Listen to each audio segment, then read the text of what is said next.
you start noticing the signs of hair loss, the first thing you should do is consult your dermatologist or hair specialist. Get an honest opinion. You don't want a consultation where there's an incentive to push you through towards a transplant. You want the whole picture. What are all your options and what is causing your hair loss?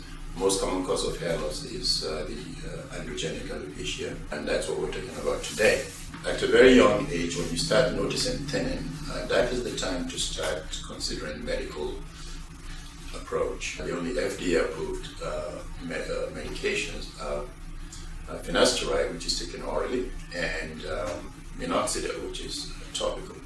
I'll not go into details on those, but those are medical treatments, and that should be considered first before a transplant, especially at an early age.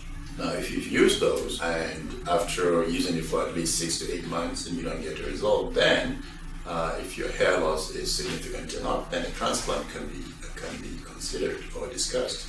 That's when this question becomes permanent.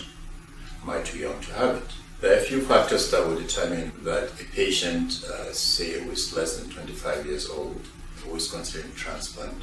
If you're just beginning to show early signs of hair loss, then there's always this issue of predicting what the cause of your hair loss is going to be. Are you going to be severely bald, say to note 6, 7 in the future?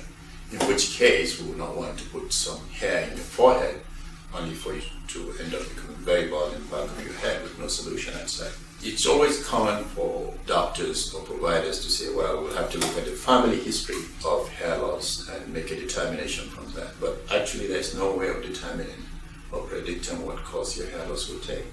So when doing your consults, you are best off assuming that your hair loss will be severe.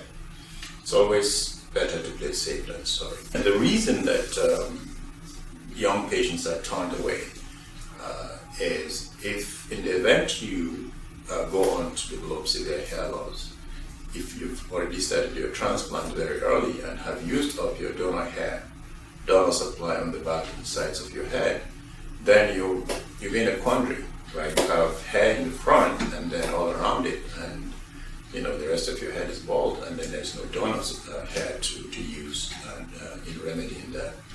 In my clinic, for instance, we routinely use non-head hair from the beard and chest to transplant patients.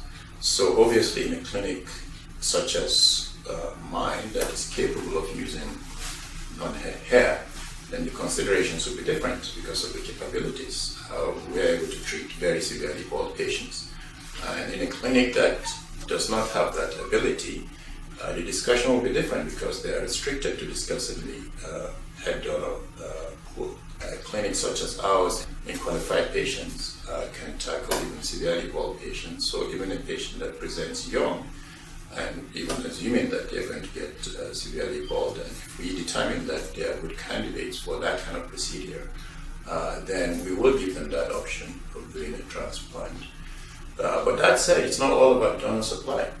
At a young age, it's likely that at the age of 22, your career path is not very clear. You're probably in college and your future is not certain. Hair transplants do cost a lot of money, and there has to be, with a degree of certainty, just as we would like to be able to predict the cause of the hair loss, there has to be some degree of certainty as to the patient's ability to likely afford repeated transplants in the future. Because once you do your first transplant, you must reconcile to the possible need to do more transplants in the future, otherwise don't even start the process. One thing that can come into play is the finances. If you do not have the wherewithal, or you're not quite sure if you will have the wherewithal, then you may want to back off the hair transplant until you have a degree of certainty as to your ability to do more in the future. For whatever reason, somebody might decide they don't want to ever do a hair transplant again, and there are patients or potential patients who will say, I want to do this process only once, I don't want to do it again.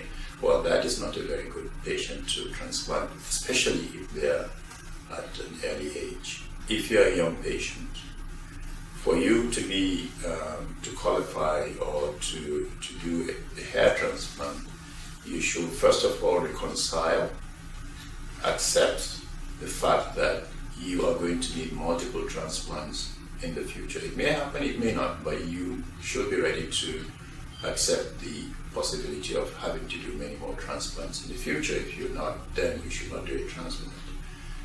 Number two, you should also consider your finances or what your finances are likely to be in the future.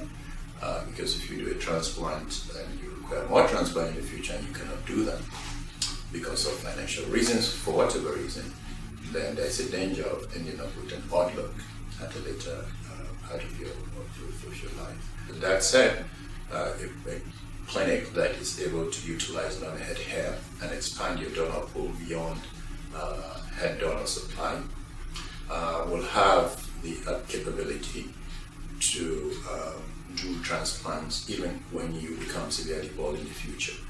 Obviously, in that instance, your possibilities expand. However, you should again still remember the other aspects like the finances that may come into play. You necessarily need to take all that into consideration in making that decision, really. So the decision is a two-way thing. The doctor can inform you, give you this information, and then you will have to also taking all those into account to make a decision for yourself. But always remember, better safe than sorry. So if you still have doubts, it's better not to start the process altogether than to do it. I hope this answers this question, or vexing question, whether or not a young patient should have a transplant. Thank you.